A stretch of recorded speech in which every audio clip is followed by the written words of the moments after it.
Hey, welcome back to the Spook House, everybody. I'm your host, Phil, and joining me as always is my co-host, Doug. I still have not watched The Lost Boys. Galliardo, how you doing, buddy? I don't know about this new nickname, but it is accurate. I still haven't watched The Lost Boys. I watched other movies in between from when we last talked about it and to now. Explain unfortunately, yourself. It is not The Lost Boys. No excuse, man. No excuse. Yeah, there's no excuse other than I'm a big dumb animal and forgot. That's okay. I'll make sure to remind you. But hi, yeah, I'm not. I haven't been in the mood to watch a vampire movie, but I am watching Blackula tonight because it's on my watch list. My stack of tapes that I have for the week. I should bring Lost Boys out. Yeah, you really should. You got to move that to the top of the list, man. All right, do it for me. Do it for me. I really should. You're my number one. You're my number one. What am I, a fucking clown to you? You're the Joe Pesci to my Robert De Niro. All right, I'll take that as long as it's not Ray Liotta. R.I.P. R.I.P. to Ray, Big Ray. Dude, when are we gonna just do a straight up favorite gangster movie episode? I'm down whenever. And it's all going to be Oh, you know what is maybe not underrated, but one of my favorites are The Departed. You know what? That's the one Marty Scorsese movie I've never watched. Dude. I know it's good. I'm sure it's good. Okay. Watch The Departed. And I'm not a huge Matt Damon fan, but he's great in that movie. And Leonardo DiCaprio is easily, if we're talking like probably one of the best actors in the world, Leonardo DiCaprio is among the tippity top of the list. Oh, for sure. Talk about underrated gangster movies. I got one for you. Have you ever seen Donnie Brasco? I knew you were going to say that. Oh, man. And no, I haven't, because the name annoys me. I don't like the name. Donnie Brasco sounds like, it reminds me of Thomas English Muffins, and I don't like them. That's not the response I expected. That's why I love you. I never know what the fuck you're gonna say. No, I know it's a very respected, mob movie. Who directed that?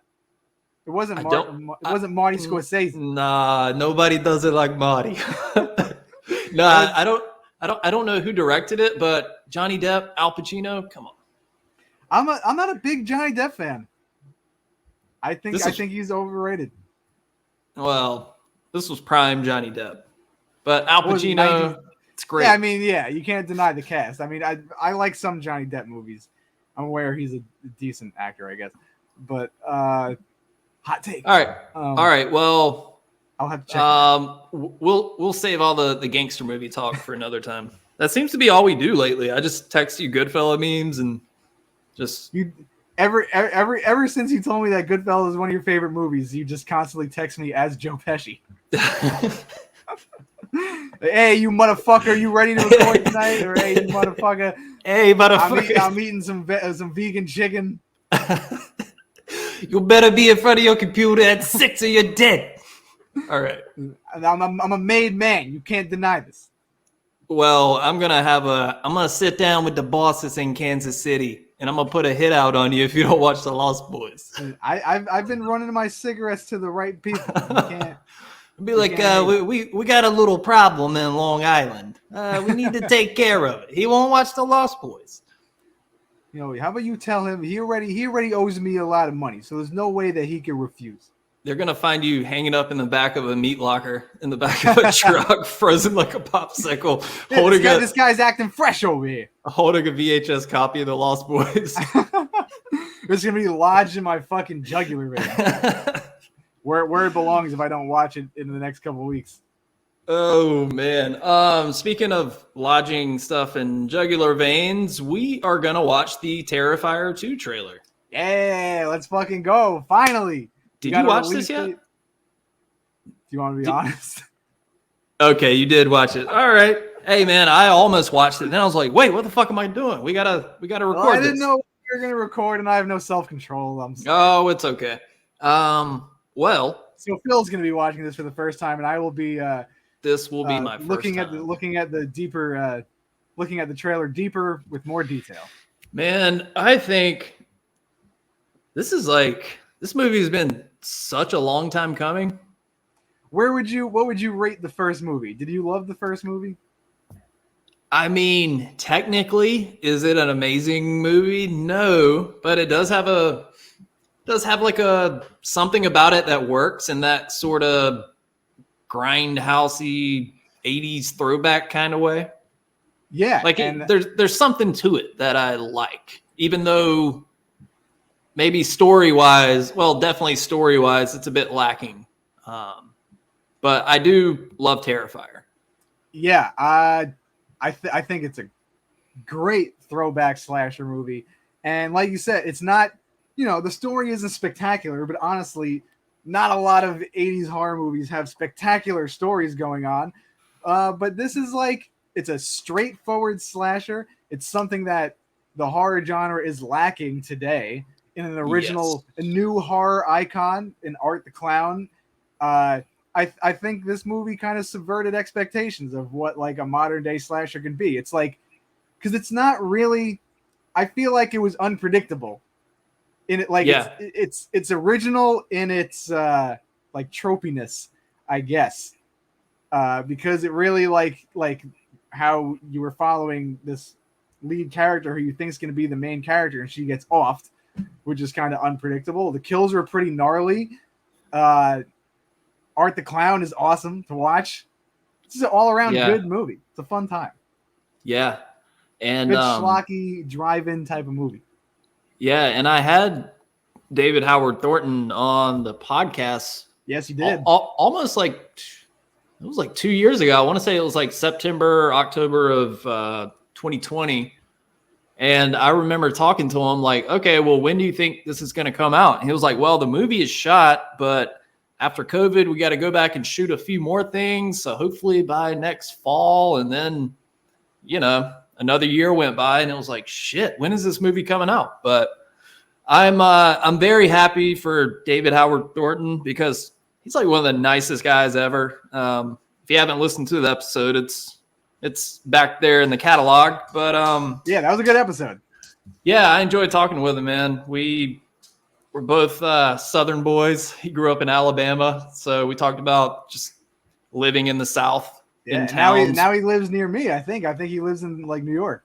Yeah, he's in New York, and just the nicest guy. So I'm really happy for him and Damien Leone, and it's just a win for horror movies and independent horror because this was is this a Kickstarter or something? Didn't they? I think they raised some money at one point. Oh, for this movie? Yeah. Yeah. I don't know, but where did the first movie come out? Because it wasn't a Shudder original. 2016. I don't think so. Oh, where did it come out? Yeah, because it wasn't a Shudder original and it wasn't a Netflix original, although it was on Netflix for a period of time. Yeah, I think Netflix picked it up first, but I'm guessing they just shot it and shopped it around, and it was great. It was a fun small movie that got a lot of traction. I'm glad that it's getting a sequel, and it's not. I really hope that it does the Friday the 13th thing and just they keep making more. Yeah, I don't care what Art the Clown does. He's fun to watch on screen. Yes. Yeah. Jason Voorhees went through a lot of stuff. Do the same treatment with Art the Clown. Yeah, maybe not we don't have a new franchise like that. You're right. And Art the Clown has all the ingredients to be that next big horror icon. Just don't Art Takes Manhattan or no, that's what I want. I just want ridiculous. It's so ridiculous. Because those all those Friday the 13th movies are so fun to watch because the plot is ridiculous and all right, Art already got resurrected by a spiritual entity, so they already set that up for some paranormal stuff because that's literally the plot of the second movie. It says it in the synopsis. Oh, so shit. Give us the ridiculous shit. Give us the old school. We don't need. I love that we have Ty West doing the movies with pseudo message in it, but also a fun slasher. And then we have the A24 movies that are psychological torture horror. Yeah, give us the fun shit. Terrifier is a good balance. Couldn't have said it better myself. Well, without further ado, I'm very excited to watch this trailer. I'm pumped for you to watch. All right, you ready to get it going here? Let's hit that G spot, baby. Hey, this or guy. Or the T spot. Terrifier. T? No? Okay. All right, here we go. Gonna get it rolling here. Okay. Fuck yeah. So, did you figure out what you're dressing up as tomorrow? He wants to dress up as a real guy who murdered 9 Can you hear people this? last year. Oh, Yeah. you're not doing that. Okay. It's just a costume.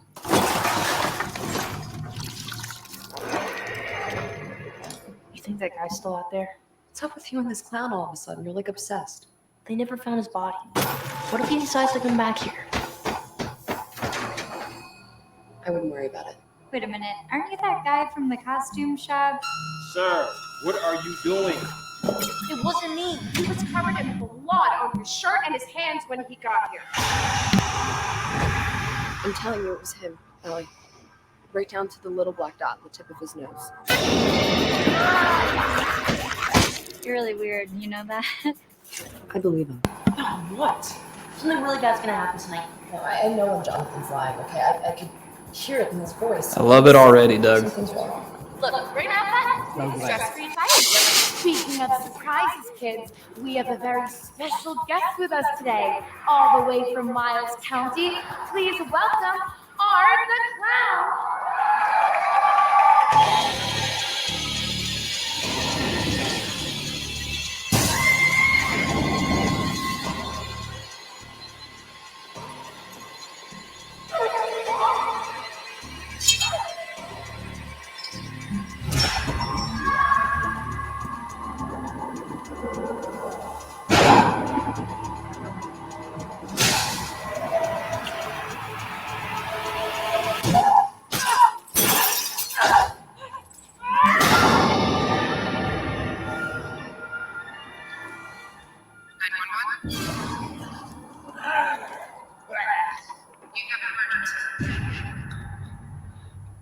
All right. October 6th. Hell yeah. All right. What are your What'd thoughts? I love it. I was making sure my microphone wasn't muted. I could barely hear that trailer, so I really hope it picked up on this. We are having some trouble with technology today, so as usual, it wouldn't be an episode if we didn't struggle with audio, video, anything. yeah, that's one thing they don't talk about in podcasting. Something always just fucks up. Like, hey, why is this microphone not working today? I don't know. But okay, Terrifier 2 looks really good. Looks very promising. The look of the movie looks much sharper and more, not saying the first one. I think that was the style they were going for, that sort of blown out grindhousey look that the first one had. Yeah, this one looks a little more polished, but it looks great, man.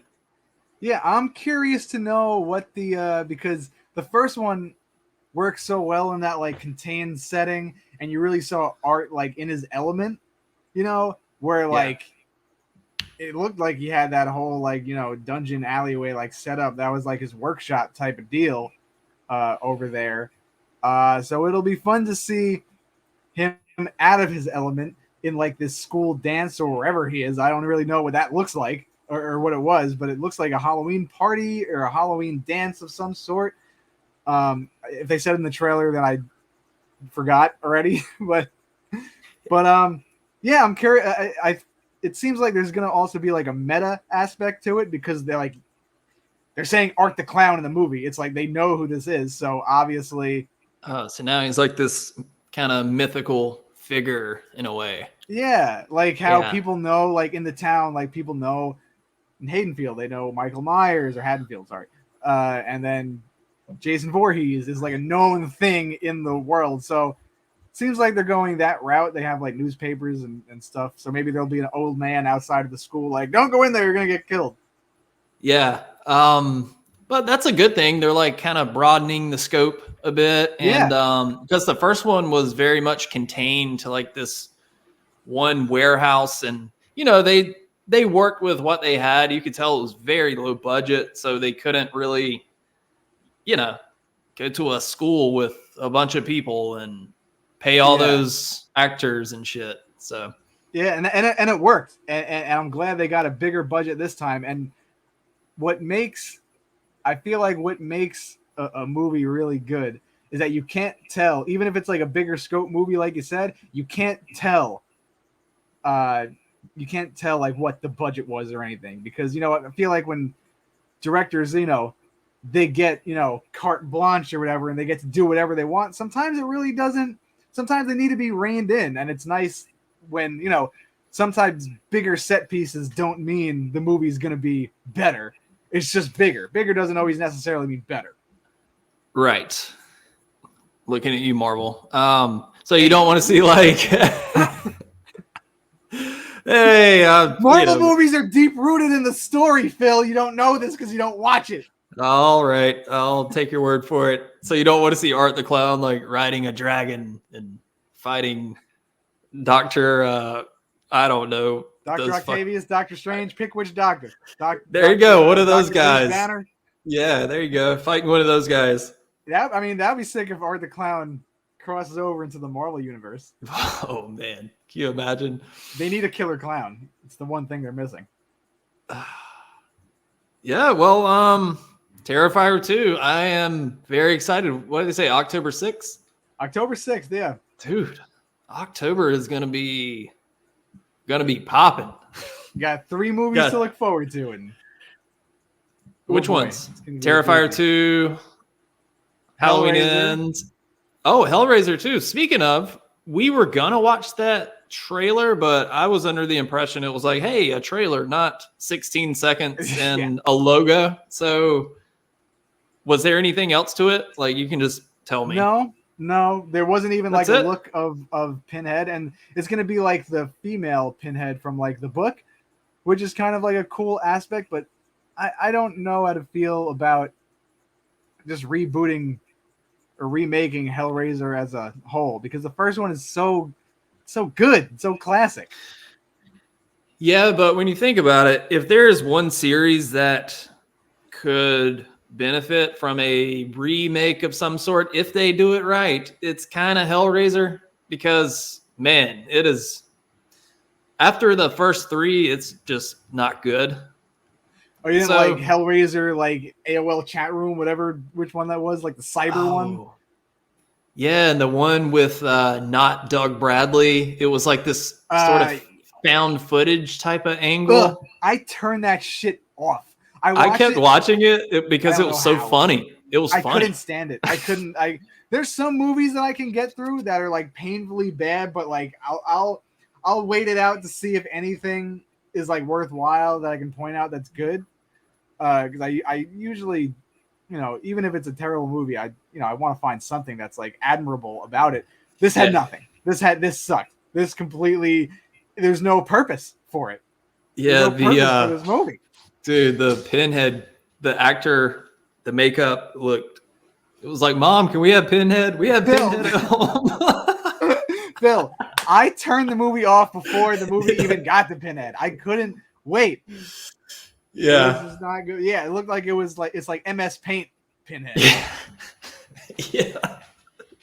It was like the Dr. Perky Pinhead, Mountain Lightning or something. Pinhead put a little too much foundation on his face, if you know. Well, I look forward to Hellraiser as well. Yeah, I want to see what a female Pinhead would be all about. I feel like that could be a good switch. Yeah, hey, as long as she does a killer job and they pull it off, then yeah. It's very I don't know if you feel this too, and I don't want to sound like dismissive or pretentious or anything, but like, or an old grandpa, because I tend to sound like that. But like, the feel of a horror movies, like Ty West did it perfectly. Like I felt like I was like immersed in the world. But like so many like mainstream horror movies, they just don't. I feel like it's so hard for them to nail like the atmosphere, and atmosphere is so important when it comes to any movie.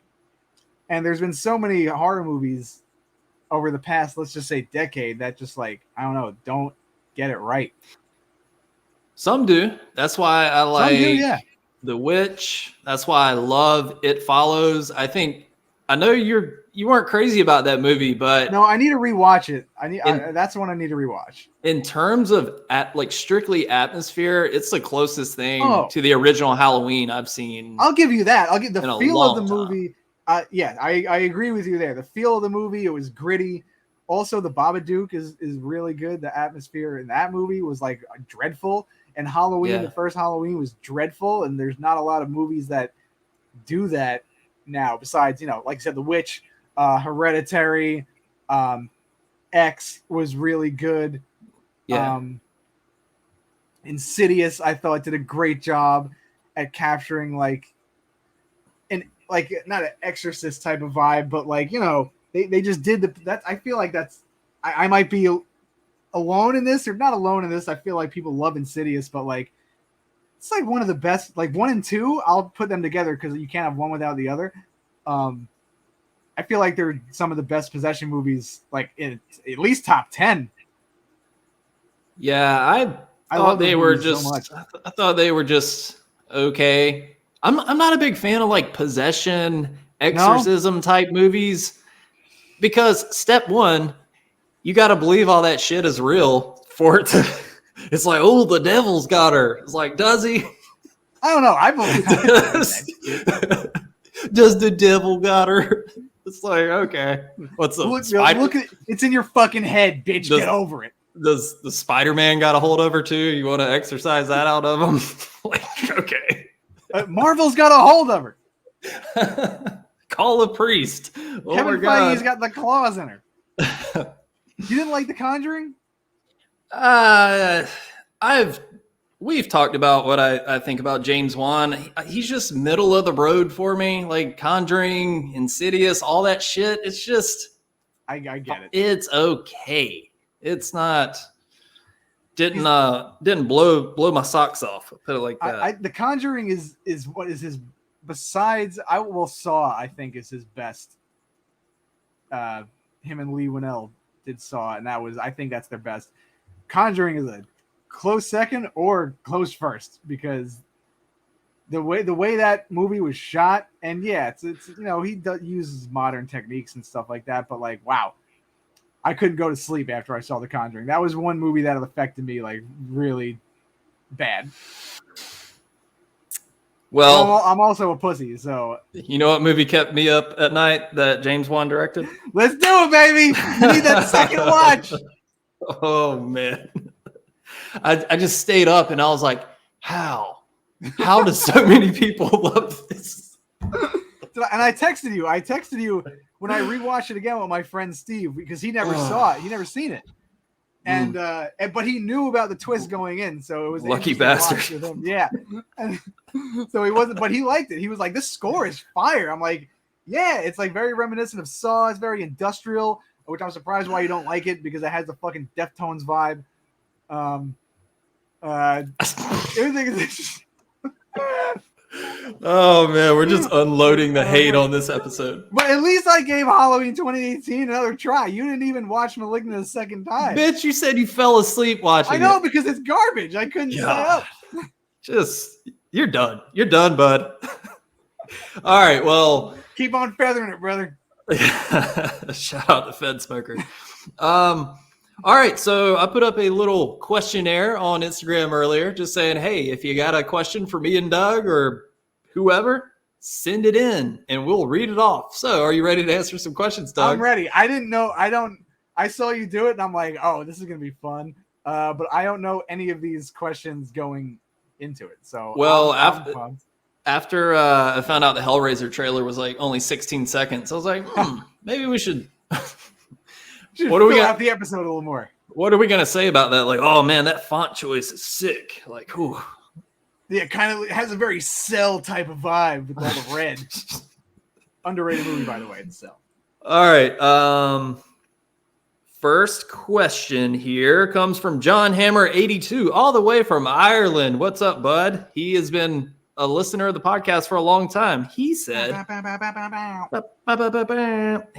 how excited are you for Halloween Ends, or do you give a shit about it? I love the way you phrased that.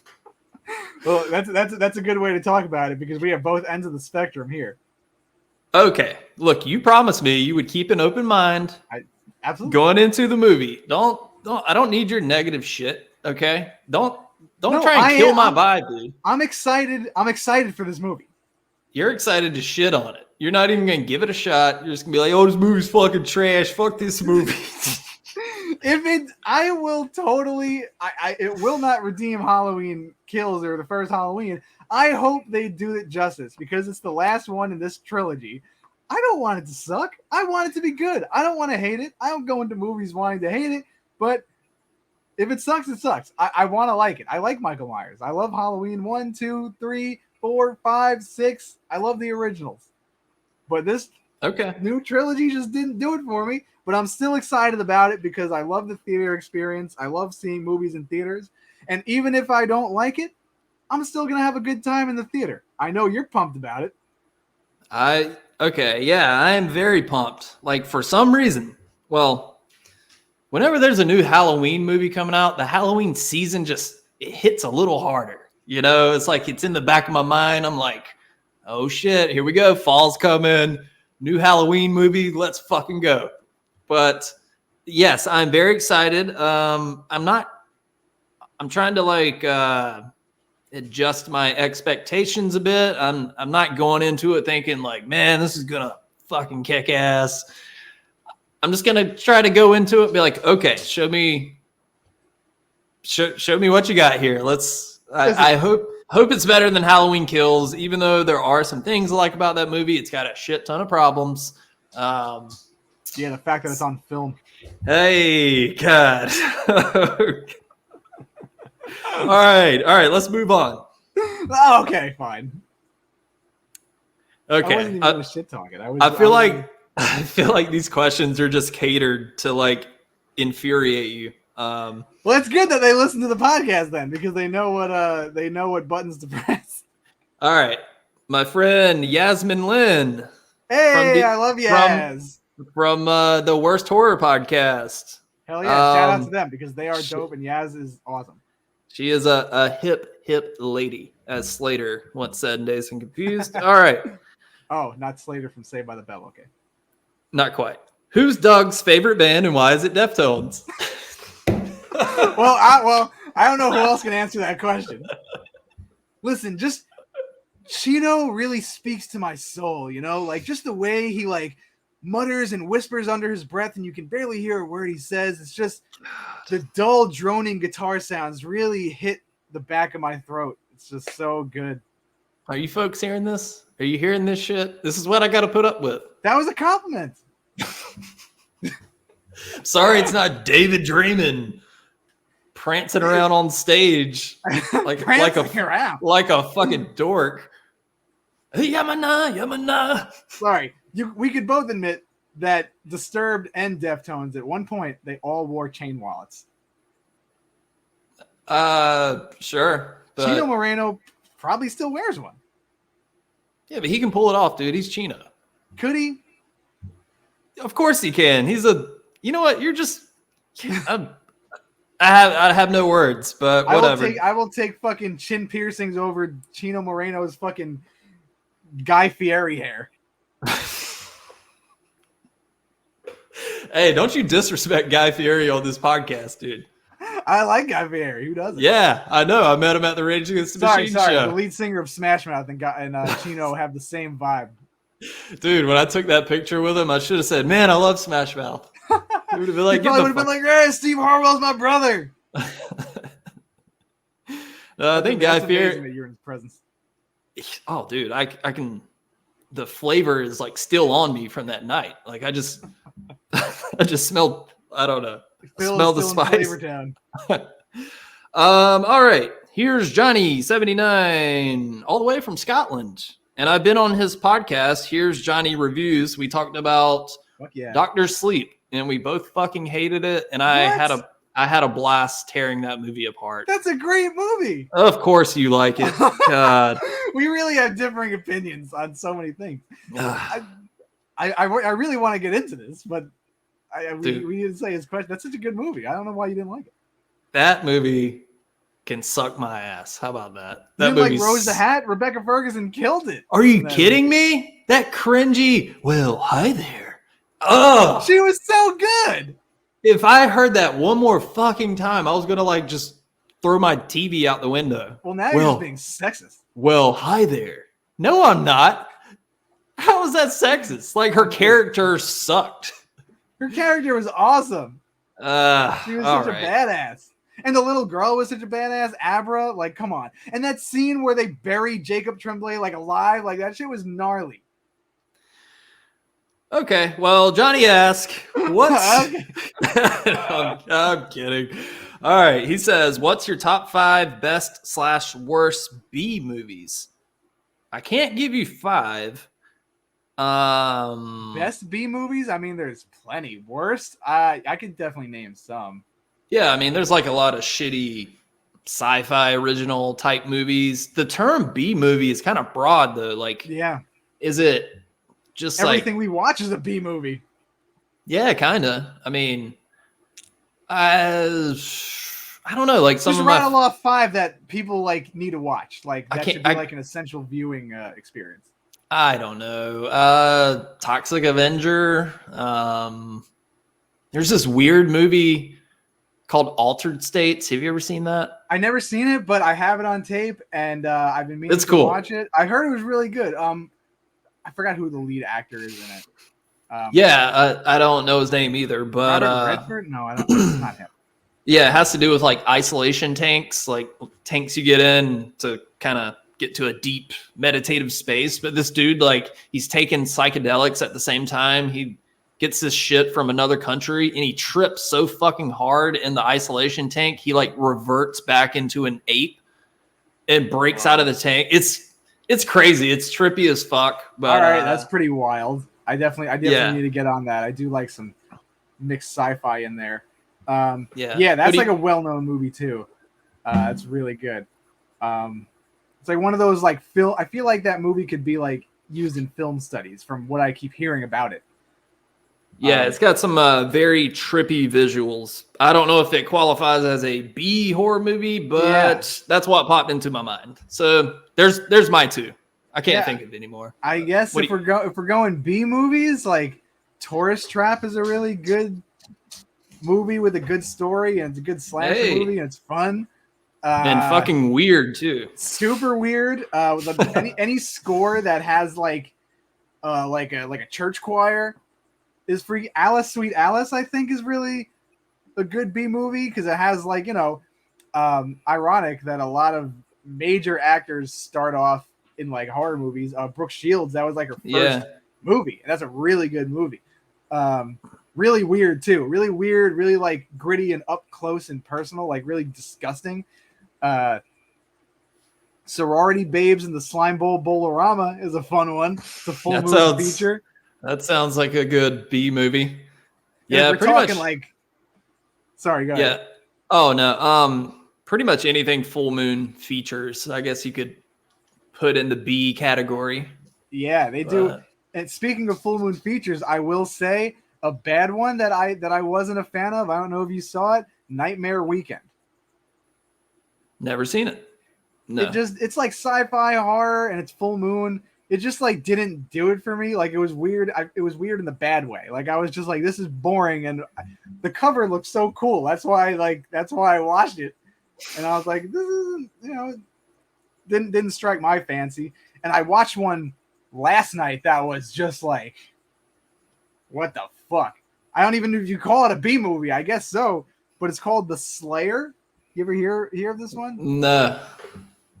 It was made in 1982, and it was about some girl, some painter whose dreams, she dreamt of all these like murders, and they kind of like came to life. And that premise you kind of think would be cool, but wow, just not. The movie should have been called "Futzing Around" because nothing happened. It was literally people opening cabinets, locking windows, going to the beach, sitting on a dock, and nothing fucking happened. Well, I'll make sure I skip that one then. The Slayer, huh? Yeah, it seemed like it would have been good, but it wasn't to me. Well, I know that wasn't 5, but thanks for the question, That Johnny. was 5 between us. Yeah, we could name some more, but yeah, thanks for the question, man. And he's from Scotland, by the way. So Oi, oi, mate. that's Australia. Sorry to completely demean your culture. All right.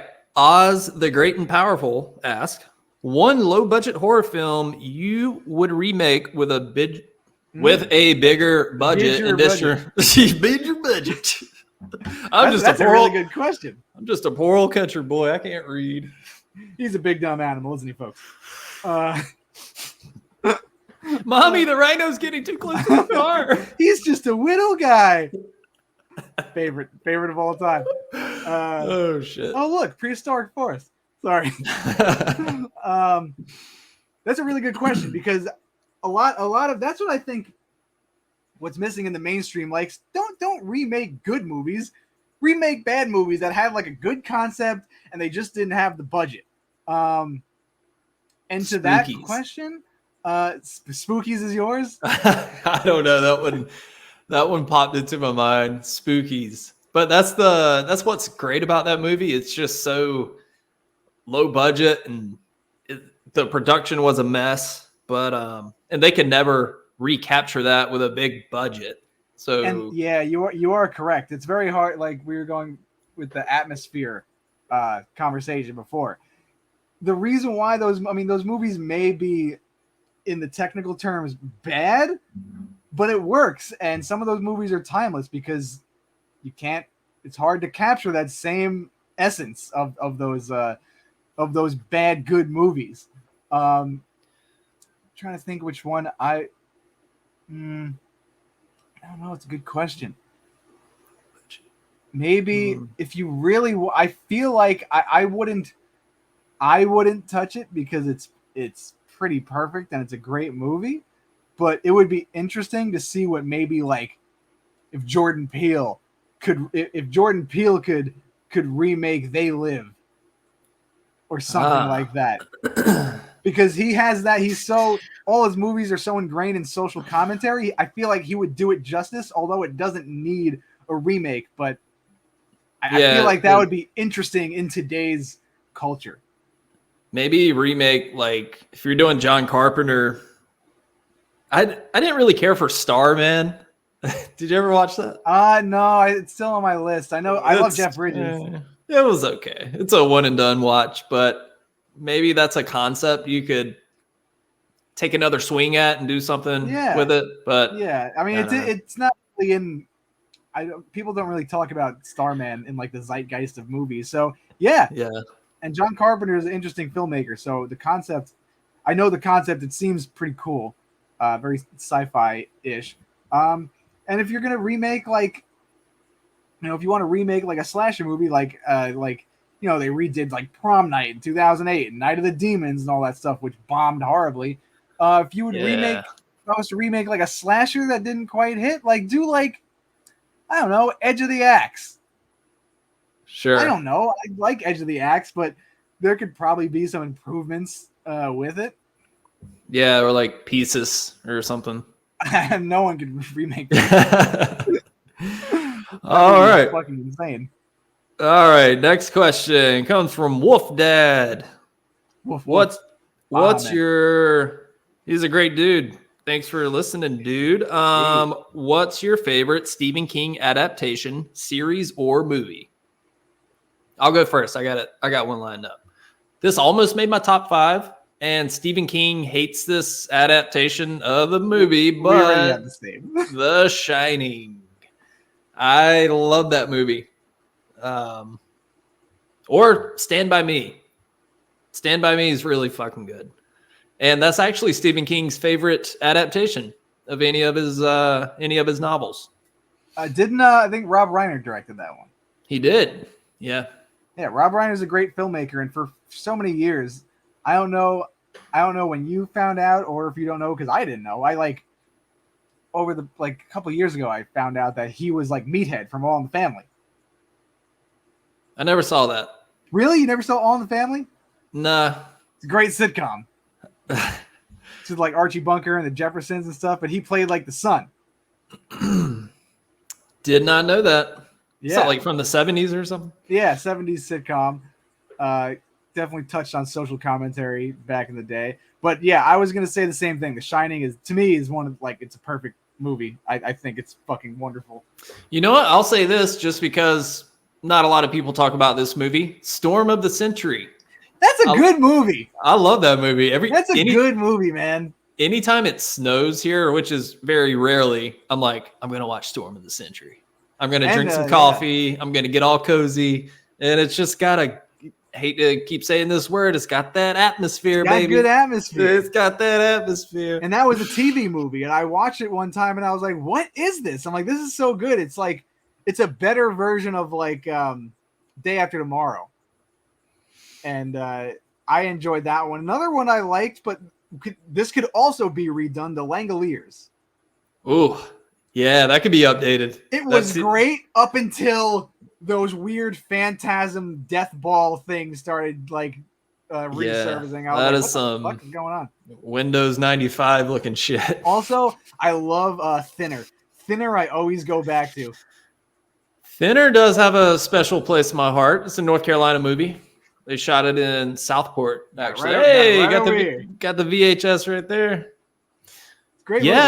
Hey, man. Yeah, that movie could be, I think you could retell that story and do some cool shit with it. Yeah. Give some newer directors a crack at it. Yeah, like make it kind of lean into the body horror aspect of it and make it real fucking gross and slimy like The Fly or something. I feel like I want Jordan Peele to redirect everything. Yeah, you just because the body horror that they did in the updated Candyman, I know he didn't direct it, Nia DaCosta did, and she did an amazing job, but whoever's call that was to make it like, he just looked filthy and gross, and he's a true horror fan. Jordan Peele is a true horror fan through and through. Yeah. I will praise him every chance I get. Jordan Peele, direct everything, please. Saved by the Bell, reboot, do it. Saved by the Hell. You could do like Saved by the Bell in Hell. That was a bad one, but we can work with it. We can work with it. Hey, we keep it rolling, baby. All right. Maddie K. Howard. All right. Maddie K. Howard. Hey, Maddie, that's my homegirl right there. Maddie's the homegirl. Yeah, she's awesome. Thanks for listening. She's got 2 questions. All right, I'll ask her second question because this is a quick one. If you were a sandwich, what type would you be? Easy question. Italian hero, baby. Italian hero. Sub the provolone for Swiss.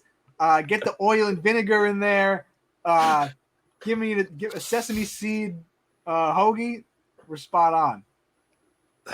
Yeah. Add jalapenos, extra onions.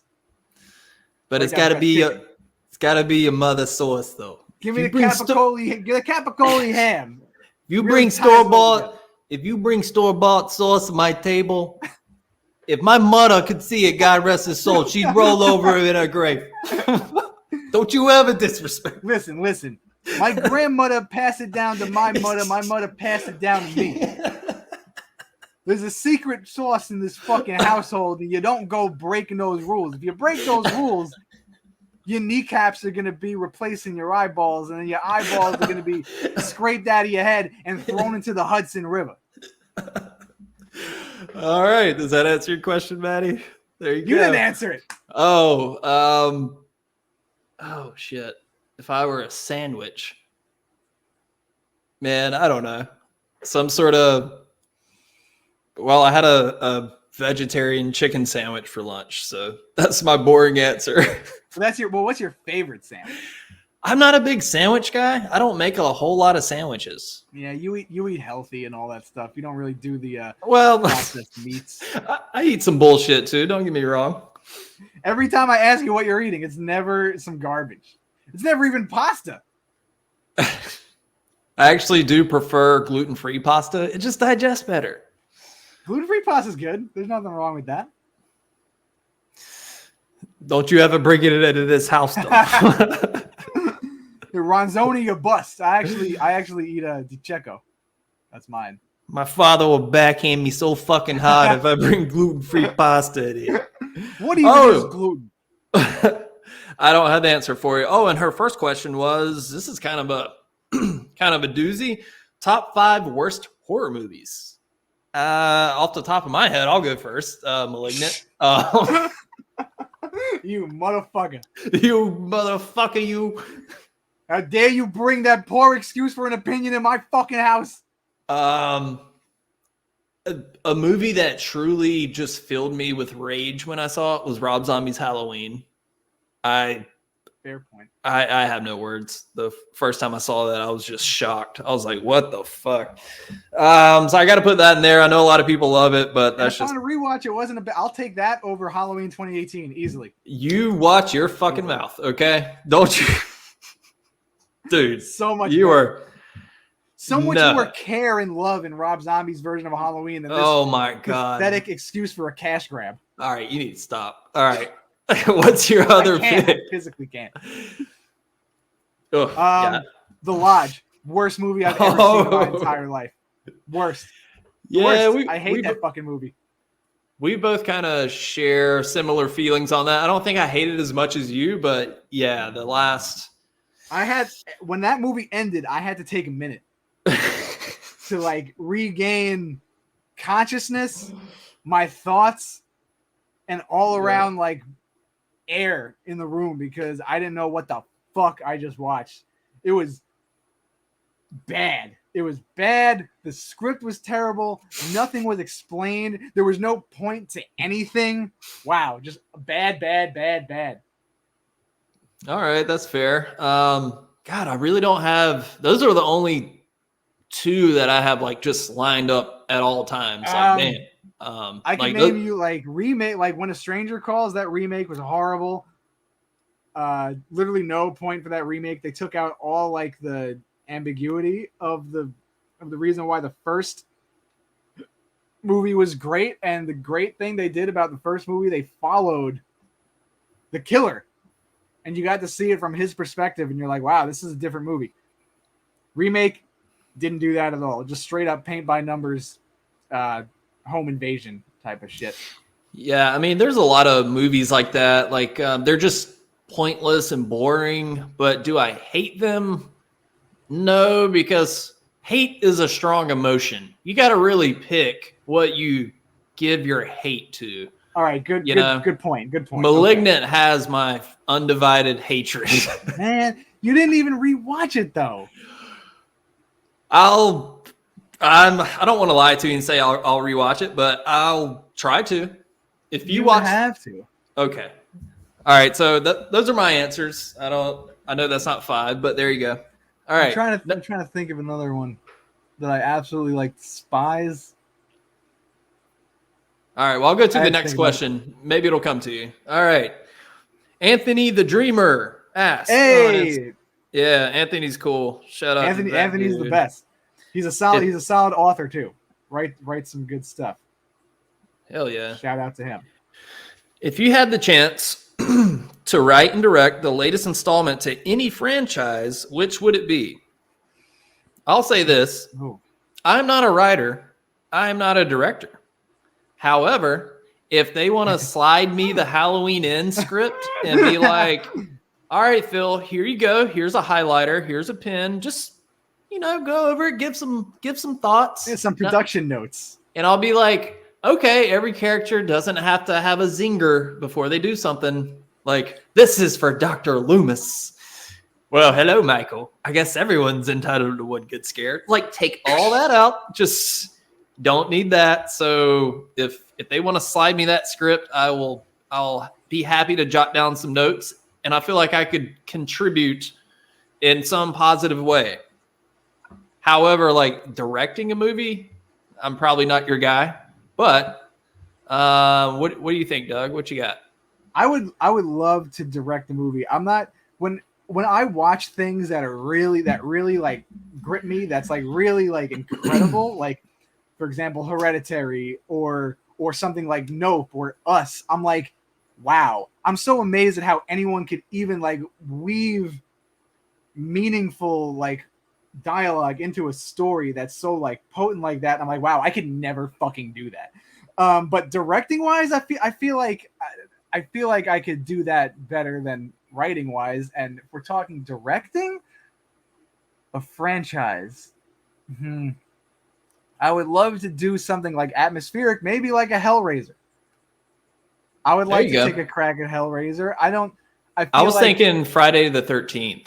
I feel like if maybe the movie I envision in my head, if I could squeeze that out in some way and it appear. I was thinking that too, because I thrive in a fast-paced environment, but also love to like, I want to capture those like scared moments of like someone's true reaction of being horrified. I feel like I would also, it would be fun to direct something like Friday the 13th and like really like zone in on people's terrified reactions and do some like fast-paced type of like really like gritty guerrilla style filmmaking. That would be fun. Yeah. All right. So yeah, I'll say like Friday the 13th or something. All right. Next question. Got a lot of questions. We got a few, man. That's why I was like, we should start answering some of these. All right. Yeah. R. Cochran 17. Shout out to that dude. I know he listens to every episode. Favorite metal album? Is it Around the Fur? What? Or White Pony? Yeah, White Pony's easily number 1, 2, 3, 4, 5. Obviously. Fucking garbage. The one that comes to my mind is trying to decide between the two is Pantera. I'm stuck between Vulgar Display of Power and not the first one. Fuck, I can't think of the name. Far Beyond Driven? Yes. Okay. Because I love Far Beyond Driven. I love Shedding Skin. I love but I also love stuff on Vulgar Display of Power. Like Hollow is really great, and This Love is like my favorite Pantera song. That breakdown just like fucking hits me in the gut. I don't really care for like the ballady lead up in This Love. It's I love it. Kind of just, I don't know. The dynamic is so good. But also, if we're going favorite metal album, and I hate to continue down the Phil Anselmo path, but I think a perfect album in my eyes is the first Down album. That is really good. It's classic. Stone the Crow, Hail the Leaf,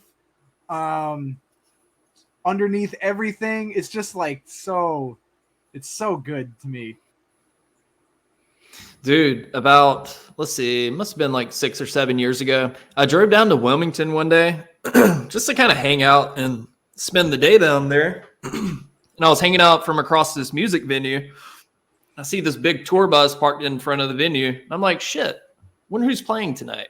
I look it up, and it's Down. No way, did you go?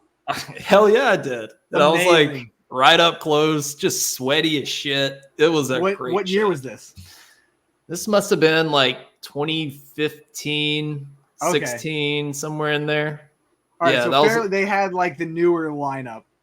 Yeah, but I did see Superjoint Ritual when I was like, when I was like 14 in 2002. That show was crazy. I was front row, dude. That first album is absolutely insane with Fuck Your Enemy and Oblivion on it. Yeah. My Lord. All right, here's my favorite Yeah. favorite metal album. It's funny you mentioned Pantera. This is the first one that popped in my mind. I got to go with The Great Southern Trendkill. Interesting. All right. I got that on cassette for Christmas when I was like 8 or 9 or something. And just it's like the most pissed off, heavy fucking album ever. Like, is that the one with 13 steps on it, or? No, that's Far Beyond Driven. Wait, no. Yeah, it does have 13 Steps to Nowhere. But man, there are some that album just has an attitude like no other. I think it's the heaviest album of all time. If you're talking like musically, the attitude of it, I love that album. So, dude, Dimebag is easily one of the most he's like a virtuoso when it comes to guitar playing. It's heavy, it's melodic, it's grungy, it's filthy. It's groovy. And speaking of that, if I had like another one that just popped in my head, Alice in Chains. Fuck, I'm always stuck between two. It's either Dirt or they're self-titled. They're fucking Lane Staley's voice, just like it's one of the best. They transcend grunge. Yeah. Yeah, Are you into Alice in Chains? Yeah, right. Oh yeah, I love Alice in Chains. They're coming here. I want to say next month or maybe October. Bush is opening, so I'm that's a good lineup. Like shit, I want to go to that, dude. Bush played at the venue and they, for New Year's Eve in 2016, and they were really good. They did. They ended the set with "Come Together," and everyone had like free champagne around. I had a shot of water. But yeah, they put on a really good show. Yeah. That's cool, man. I've never seen Bush, and yeah, I'd totally be down to see them. All right, next show. This is a fun one. Grant Otterson asks, would you rather get drunk at a Taproot show in 2001 or get to hang out on the set of Valentine? Well, I know my answer. Take me back to 2001, please. Sign me up, dude. That question was completely directed to you. The set of Valentine? Beer and Taproot? What's up? I mean, you would do that now. You don't even need to go back in time. You could just catch him playing at the local brewery, probably. I remember I was quite buzzed one night. I remember I sent you a YouTube video of some Taproot song. I was like, tell me this shit doesn't rule. And I texted you back probably, this shit sucks. You're like, yeah, it's okay. I had the first album and I liked Poem and I liked another song on it. I forgot what it was called, but that was their second album, but doesn't was matter. It? Oh, what's their first album? Yeah, Gift. That one's good. I think that one's their. I thought that was a song on that album, the same album with Poem. I don't know my Taproot lore. You're gonna have to school me on that. I got you, dog. I got you. New Metal episode part 2 coming soon. We got to get on it, man. We're doing it.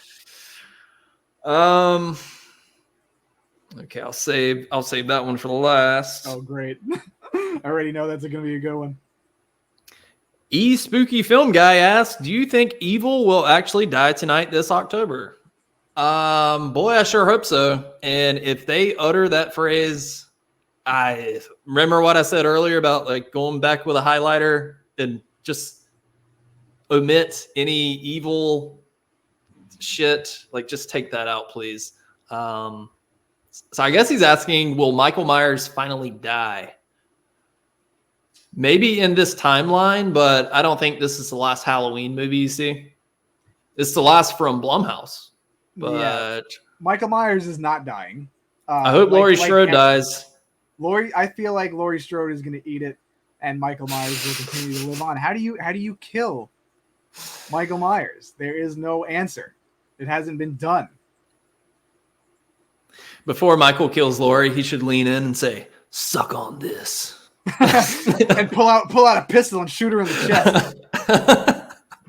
That'll be some John Wayne type of stuff. He should ride away on horseback. Yeah. But I'm very much looking forward to the conclusion of Laurie Strode, because we've had 38 movies with her versus Michael, and it's time. It's time for her to move on. It is done. It's done. Speaking of that new poster looks like a fucking UFC match. Yeah, what were they thinking with that poster? They weren't thinking. It looks like they're saying Haddonfield ain't big enough for the two of us, partner. Yeah, take 10 paces and then turn around. Yeah. What are you about to have, a fucking duel? Like, what is this? Mighty Michael Myers versus Laurie the Slayer Strode in Halloween Ends. $45 pay-per-view. Like, what the fuck? There is no art direction. That's just a lazy Photoshop job. A fucking 5-year-old could have done a better job in Photoshop. It looks like they're about to do like a duet. Like, it looks like two 80s like metal guitarists going back to back, like a fucking Bon Jovi solo. I'm a cowboy. It's like, what are they thinking? All right, so there's your answer. Seed_Murda asks, is Art the Clown taking the next gen throne and becoming the next big horror icon? Well, we kind of talked about this earlier, but 110%, yes. we sure hope so. He's I had a hope lot they, of potential. yeah, I hope they like now that they got the ball rolling again and COVID is, kind of over. Let's keep the ball rolling. Put out a new one, like within 2 years. Yeah, I would love to see Terrifier like as a franchise in the mainstream zeitgeist. Like, give it a full blown release. Like, people want to see it. I wonder how big the theater release will be. I have a feeling it's going to be a very limited run just because of the budget. But honestly, if Shudder picks it up, or like even like Amazon, like I don't know, some studio should at least take a chance on it and release it for a wider audience to see. Because even like back in the day, like studios would take a risk on smaller horror movies, and the budget is low, and that's why Blumhouse does so well with their horror movies, because the budget's so low and they see a higher return on it. Like, people would just go see, even for like First Date, or like going to see people, like horror does well at the box office because it's just a good, like, I don't know, people just love to go see horror movies in general. They love to get scared. They love to, maybe they're thinking that it's just because it's like a not a known like property that people won't go out and see it, but you got to risk, like, give it a chance. Yeah. All right, there you go. Well said, Doug. All right, last question. You ready? I'm so fucking ready. All right. It's gonna be bad, isn't it? One of my clients, actually, Lauren. Hello, Lauren. Hello, Lauren. She wants to know, what's the scariest thing that's happened to you in real life? Now, I thought about this because it's like, do we go like, it's like, hey, let's not talk about fucked up childhood trauma shit. That's a whole different podcast. I was thinking of like all the times I had like, panic attacks or anxiety or like OCD, like I fixated on something and couldn't get off it, or like traumatic breakup or parents. Yeah, everything. Yeah. All right. I thought of a good one. All right, go for it. I've never told you this story or told it on the podcast. So this was when I was living in Wilmington, like 2011. So me and my friends, we go out, we're coming back from the bar, our taxi's dropping us off at my apartment, and there's cops everywhere. Like 5 police cars, lights going at my apartment. I'm like, what the fuck is going on?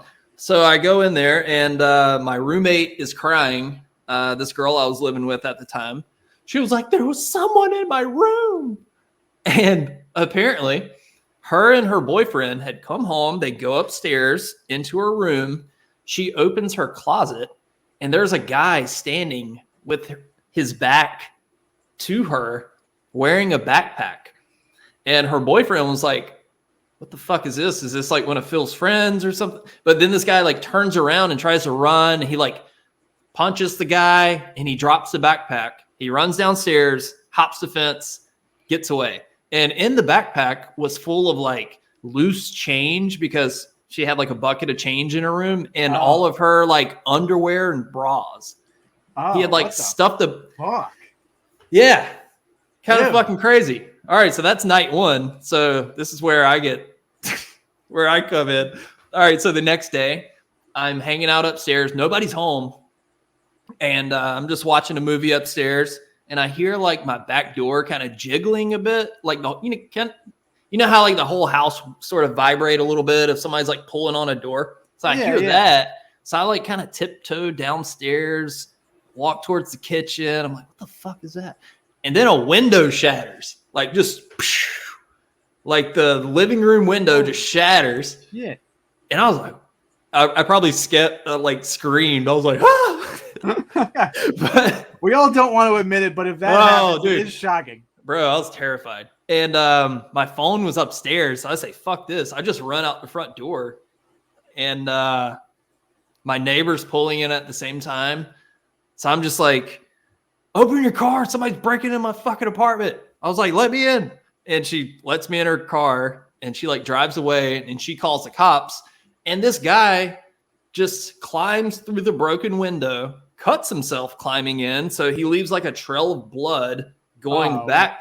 He shuts the front door, goes back upstairs to take more of my roommate's underwear. What the fuck? He's not even out for like money to like rob her. He's all about like the fucking Victoria's Secret stuff. Yeah, so cops show up again, like Fucking shotguns out, like riot shields and shit. And they eventually arrest the guy. And I see them like they're leading him out in handcuffs behind the apartment. And he was like this fucking gangly, weird, methed out, just weird looking guy, like just like gross. And that was that. That was the story. Wow, it's a good thing they actually, arrested him and caught him, because he obviously targeted your house. Yeah. Who knows? It's a good thing your roommate wasn't home again. Yeah, that's scary shit. So yeah, it's fucking terrifying. Keep your windows and everything locked, people. You never know. And keep your blinds shut too, because we think that he was like spying on her or something, or I don't know. It was weird. Yeah, I guess your neighbors didn't see it too, because I would imagine if they saw someone like just lurking around your house, they would have called you. How long ago is this? This was like back in 2010, 2011. All right, so this is a lot of years ago. Yeah. Yeah, they could have texted you or called you or something. Yeah, I don't know. But have you ever had like any weird shit like that happen? I'm trying to think. No, not really. Yeah, just yawn right in the ears of all our listeners. Doug's like, I'm really bored right now. Why are you guys still listening? I'm really tired. That just hit me. It's all right. Fuck, I can't even think of something like that happened to me, like something that scared me. All I can think of are like traumatic experiences, like when I had like a panic attack at Quiznos, and I like oh shit, did they forget to put the mayonnaise on your sub or something? They better not put fucking mayonnaise. Mayonnaise is absolutely disgusting. Are you anti-mayonnaise? I fucking hate mayonnaise. It's fucking terrible. Disgusting. Absolutely disgusting. Yeah, when I was at Quiznos, so I was recording in my like home studio at the time. This is like 2010, and I exerted a lot of energy. This is when I found out I had like ocular migraines, but didn't know it, and I had a panic attack. So I ate breakfast. I recorded. I waited too long to eat, which like affects me. I don't have low blood sugar or anything, but like I just get like really famished, and it messes with like my anxiety. I might have low blood sugar. But I was just sitting there, and then all of a sudden my eyesight got messed up. Mm-hmm. Like I started seeing like everything looked like really small, and I was like, this is weird. And I fucking drove home with my friend. I'm like, I gotta go. Like I feel really fucking weird. And like I didn't eat my lunch yet because I was waiting for it. And I gunned it back to my house. And when I walked in, half of my head and my body and my arm was numb, and I couldn't feel it, and I couldn't say words. Like I wanted to say things, and I was like not saying them. And then I tried to like express to my mom to like call like a doctor or hospital or something. And then like she gave me like water, and I like ate some food real quick, and then it like I came back down. But that was fucking scary. Yeah. Damn. Yeah, I'd be fucking terrified if that happened. Yeah, I was like, is this it? Like, what the fuck is going on? You ever been in like a car accident or anything? I have. I totaled a car once. That was pretty fucking scary. You were driving, or you were in the passenger seat? Yeah, I was driving just down a country ass road, and I was like 16. Car dips off a little bit. I overcorrect. The front hits a ditch, spins around a few times. And like the car was really fucked up, but thankfully I was like fine. But there was like that split second there where I was like, oh shit, am I about to die? Is this how it happens? You know? Yeah, you never know in those situations, but thankfully it wasn't like a complete disaster, and just the car got messed up. Yeah, but I mean, I don't think so. I don't know. I was like 16 or something, but that was my last car accident. Oh, and I got lost in the woods once when I was a kid. That was pretty scary. That shit is scary. Yeah. Because if it's big enough woods, yeah. you don't know where you're gonna end up. And especially where there's no like, you're not walking around with a compass. Like people don't really do that anymore. Maybe you have it on your phone, obviously. But you can walk in any direction and who knows where you're gonna end up. I got lost in the woods over 2020 with this girl I was dating at the time, and I was like, where the fuck? We had to like climb through someone's like backyard to like get back to like the road that we were on. How did you make it back? Were you by yourself? No, I was with my siblings, and I must have been like 8 or something at the time. I was really young. So yeah, we go into the woods behind the place my dad was living at, and we just go a little further. And next thing you know, like we're pretty fucking deep in the woods, and we're like, wait, which way did we come in? And it starts to get dark, and it's getting cold. Yeah, and that's creepy. And we don't know where the fuck we are. And thankfully, we kept walking, and we finally came out to a field, and we were like, oh, okay, we know this field. We know the road's like way over there, and this guy on a 4-wheeler just happened to be driving by. But my dad had like called the cops. Like people were out searching for us and shit because it was like dark. But yeah, man, like being lost in the woods is fucking terrifying. That's why I love the Blair Witch. I mean, in movies like The Ritual, I love that movie. Ritual is good. Ritual was a fun one. I love when a movie can take, like, you're already in a bad situation, but then you add this extra thing on top. Like, you could just make a movie about being lost in the woods and make it work, but throw in this witch shit. And I know you don't really like the Blair Witch, but no, not a fan. I rewatched it like a week or two ago by myself and like a big boy, and I was like, dude, this scared. I was scared. I didn't have my nightlight on or anything. Hopefully you were hugging your dick and balls tight. But dude, I was like, this movie still gets to me.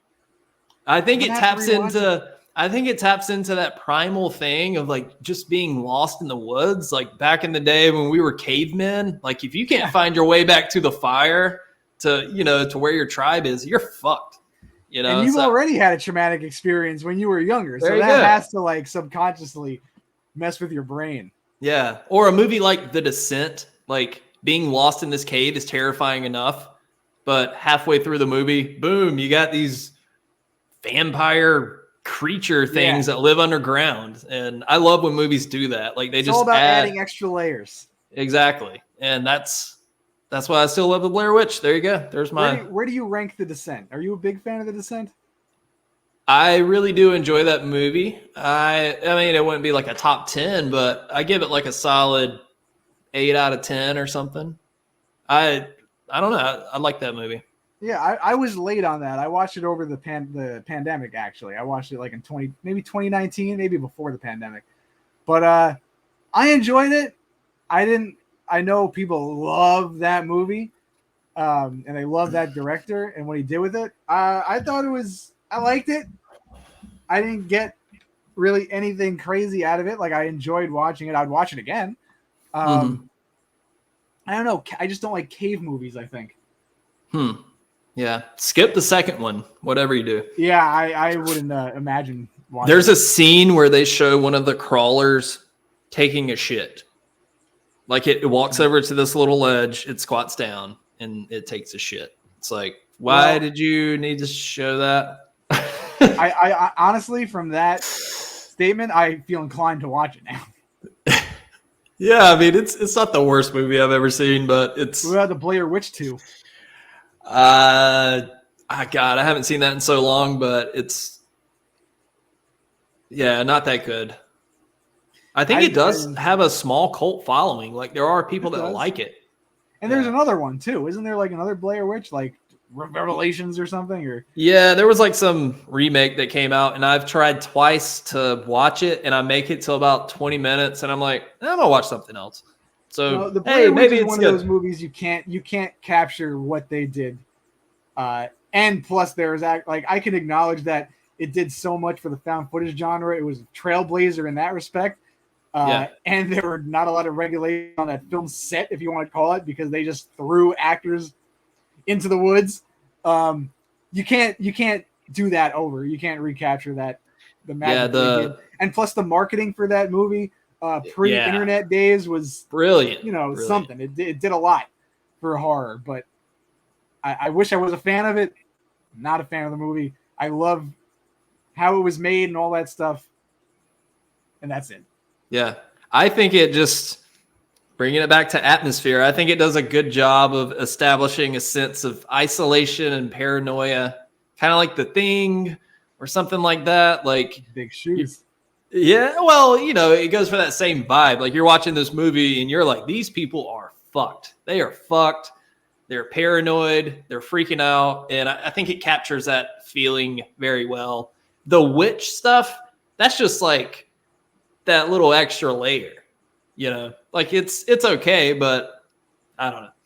I need to rewatch. I seen it like 3 times, but so long ago. Yeah. Hey, we all got our things, You hate mayo, you hate Deftones. I'm gonna send a Deftones mayo covered CD to you. Maybe I deserve it for spitting on that Deftones tape, but you could do whatever you want. I send you olive oil, you send me fucking Deftones CDs. Dude, send me some new olive oil, man. That shit was so good that you sent me that one time. The Chipotle olive oil. Oh, the Chipotle one? Ooh, that was so fire. Yeah, very good. I'll have to stop at the store and get you some new one. What's the name of the store you go to? The Crushed Olive. The Crushed. When you walk in, are they like, "Hey, Doug, how you doing?" I haven't been there in a hot minute. I've been rocking the Bergoli or whatever. Okay. Because sometimes the taste, like the olive oils, like I cook with it a lot, like the specialty ones, but the taste gets overwhelming so much. It's pretty much like you could just drizzle it as like a layer. But I cooked with it a lot, so I kind of like was off the wave for a little bit. But the Bergoli olive oil is just like fucking quintessential Italian olive oil. Like it's so good. Oh shit. Okay. But I'm gonna have to get you the peanut olive oil one. You're not allergic to peanuts, right? Okay, good. No. So when you walk in, they don't like pull out the secret bottle. They're like, Mr. Galliardo, compliments of the owner. This is our finest bottle. I wish they did that. That would save me a lot of money because those things are fucking expensive. It's on the house. It's on the house. Yeah, I'll give them I'll trade them free tickets for olive oil. They just have to come see me. Oh shit! There you go. All right, Doug. Well, I think this just about does it for this episode. This was a lot of fun. We got to start doing more Q&As and shit. I didn't realize we had a decent amount of questions to fill up an episode. That was pretty fun. Yeah, thanks to everybody that sent in a question. They were good. For sure. I was like, man, if we only get 3, I'll be happy. But people came through. Especially love Yaz, love Anthony, love Maddie. Those are my people, and I love everyone too. But those are they're shout out to everybody. Well, I don't know what we got coming up next. We'll figure it out. This has been a Malignant rewatch, obviously. Possibly. Got to acknowledge that. But I do want to start doing this more often. This past month has been fucking crazy for me. You know what's up, Doug. But I know the deal. So, things once the things fall into place and some things happen, I'll be in a place where we can start doing this more often and talk some more shit and have some fun. But yeah, we'll figure out what to do next. Hell yeah, we have a lot on the table. We have a lot of good ideas. Yes, we do. All right. Well, Doug, it was a good time, man. As always, love hanging with you as always. Right back at you, buddy. I love you very much. And thanks for listening, everybody. All right. Peace. Yeah.